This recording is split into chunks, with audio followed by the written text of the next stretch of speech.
मरकज़ी हुकूमत ने सरकारी मुलाजिमीन और पेंशनर्स के लिए सुनाई बड़ी खुशखबरी। मरकज़ी काबीना ने 8वें पे कमीशन के क़याम की बाज़ाब्ता दे दी मंजूरी, जिसके तहत सरकारी मुलाजिमीन की तनख्वाहों और दीगर माली फ़वाइद में इजाफा किया जाएगा। इस फैसले का ऐलान मरकज़ी वज़ीर अश्विनी वैष्णव ने जुमेरात को काबीना इजलास के बाद किया। उन्होंने बताया है कि नए पे कमीशन की सिफारिशात के मुताबिक मुलाजिमीन की तनख्वाहों में इजाफा किया जाएगा और ये नई तनख्वाहें 1 जनवरी साल 2026 से नाफिज होंगी। 8वें पे कमीशन के जरिए न सिर्फ मौजूदा सरकारी मुलाजिमीन बल्कि रिटायर्ड मुलाजिमीन को भी बेहतर माली फ़वाइद हासिल होंगे, जिससे उनकी ज़िंदगी में आसानी होगी पैदा।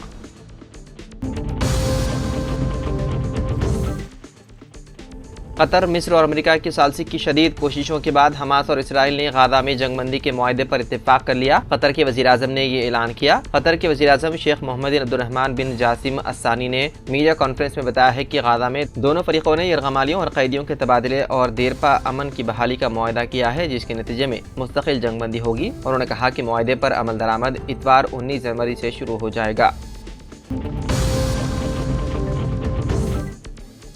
तेलंगाना के खम्मम कॉटन मार्केट में आग लगने का वाक़या पेश आया। ये वाक़या कल शब मार्केट में शेड नंबर 3 में पेश आया, जिसके सबब तकरीबन 1500 कपास के थैले जलकर मुकम्मल तौर पर खाकीसर हो गए। इस वाक़े में 2.5 करोड़ रुपए के माली नुकसान का पता चला है, जबकि किसी के झुलसने या फिर किसी की मौत की कोई इत्तला नहीं। फायर ब्रिगेड के अमले ने मौके पर पहुंचकर आग पर काबू पा लिया।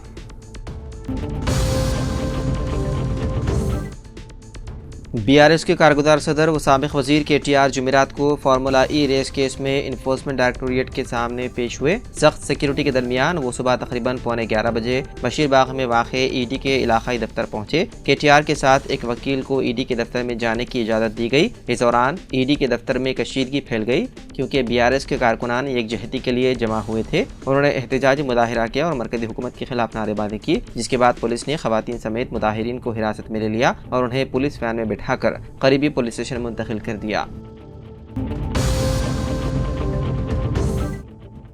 साबिक़ मरकज़ी वज़ीर व कांग्रेस के senior leader S Jaipal Reddy के यौम पैदाइश के मौके पर वज़ीर आला रेवंत रेड्डी ने उनको भरपूर खिराज अक़ीदत पेश करते हुए मुल्क के लिए उनकी खिदमत को याद किया।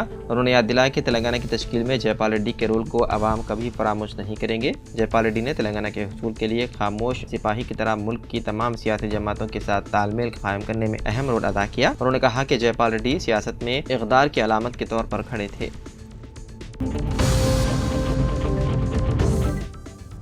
बॉलीवुड के मशहूर अदाकार सैफ अली खान को 16 जनवरी की रात मुंबई में उनके घर में एक हमलावर ने 6 मरतबा चाकू से वार करते हुए जख्मी कर दिया। ये वाक़या रात तकरीबन 2:30 बजे पेश आया। फिलहाल अदाकार मुंबई के लीलावती अस्पताल में सर्जरी के अमल से गुजर रहे हैं। अस्पताल ने तस्दीक की है कि वो अब खतरे से बाहर हैं। डॉक्टर नीरज उत्मानी लीलावती अस्पताल के CEO ने बताया है कि सैफ अली खान की न्यूरो सर्जरी मुकम्मल हो चुकी है और उनकी प्लास्टिक सर्जरी जारी है। पुलिस ने तस्दीक की है कि वाक़या उस वक्त पेश आया जब हमलावर घर में दाखिल होने की कोशिश कर रहा था और झगड़ा शुरू हो गया। हमलावर ने सैफ अली खान को 6 बार चाकू मारा और मौके से फरार हो गया। अस्पताल के बयान के मुताबिक 2 जख्म गहरे हैं और रीढ़ की हड्डी के करीब हैं। पुलिस सैफ अली खान के घर के 3 मुलाजिमीन से पूछताछ कर रही है, जबकि मुंबई क्राइम ब्रांच इस केस की तहकीकात कर रही है। सैफ अली खान की टीम ने एक बयान जारी करते हुए कहा कि उनके घर में चोरी की कोशिश की गई थी और इस दौरान चोर ने सैफ अली खान पर हमला कर दिया, जिसके नतीजे में सैफ अली खान शदीद जख्मी हो गए और वो अस्पताल में जेर इलाज हैं। टीम ने मीडिया और मद्दाहों से सब्र की अपील की और कहा कि ये पुलिस का मामला है, मजीद तहकीकात जारी है।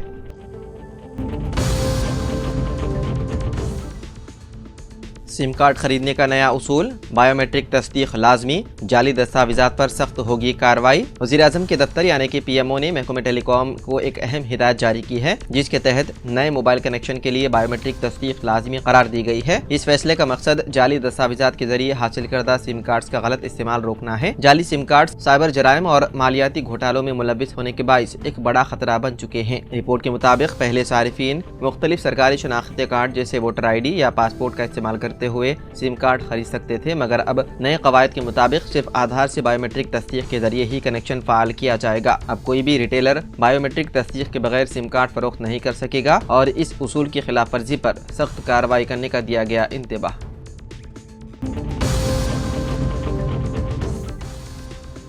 जुमेरात की अलग सुबह कोकटपल्ली के एक टिफिन सेंटर में आग लगने का वाकया पेश आया। मुकामी लोगों ने KPHB पुलिस स्टेशन हुदूद में अर्जुन थिएटर के करीब वाक़े कांचो कोटा टिफिन सेंटर नामी फूड जॉइंट से आग के शोले भड़कते हुए देखे, जिसके बाद फौरी तौर पर फायर डिपार्टमेंट को इत्तला दी गई। इत्तला मिलते ही फायर डिपार्टमेंट के एहलकारों ने मौके पर पहुंचकर कड़ी मशक्कत के बाद आग पर काबू पा लिया। इत्तलात के मुताबिक इस वाक़े के वक्त अमले के अरकान होटल के अंदर ही सो रहे थे। खुशकिस्मती से कोई जानी नुकसान नहीं हुआ। मुकामी पुलिस मसरूफ़ तहकीकात है।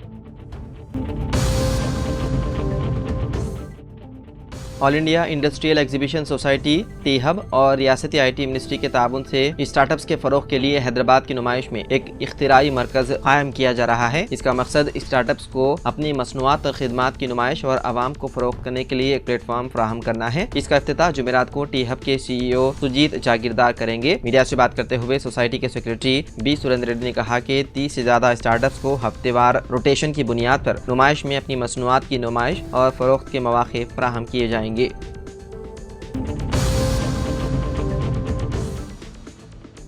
Telangana overseas man power company limited ने सऊदी अरब और मुत्तहिदा अरब अमीरात में नर्सेस की तकर्रुरात के लिए रिक्रूटमेंट मुहिम का ऐलान किया। हुकूमत के महकमे labour employment training and factories के तहत काम करने वाले इदारे ने क्वालिफाइड नर्सेस से दरख्वास्त तलब की है। मैन पावर कंपनी की जानिब से इंटरव्यूज का एहतमाम किया जाएगा। सऊदीया और मुत्तहिदा अरब अमीरात में रजिस्टर्ड नर्सेस के तौर पर खिदमात अंजाम देने के लिए कम अज कम 2 साल तजुर्बा और गुज़िश्ता 2 बरसों में क्लिनिकल नर्सिंग केयर में खिदमात अंजाम देना लाजमी रहेगा। नर्सेस के लिए तनख्वाह माहाना 1,15,000 था 2,30,000 रहेगी और ये स्पेशलिटी काम का तजुर्बा और हॉस्पिटल या क्लिनिक की बुनियाद पर होगी। उम्मीदवार को आजिर की जानिब से रिहाइश की सहूलत के अलावा tax free salary, health insurance और सालाना तातिल दी जाएगी। मजीद तफसीलात, इंटरव्यू और रजिस्टर कराने के लिए ईमेल ID tomcomglobal@gmail.com या फोन नंबर 8919044760 पर राबता पैदा किया जा सकता है।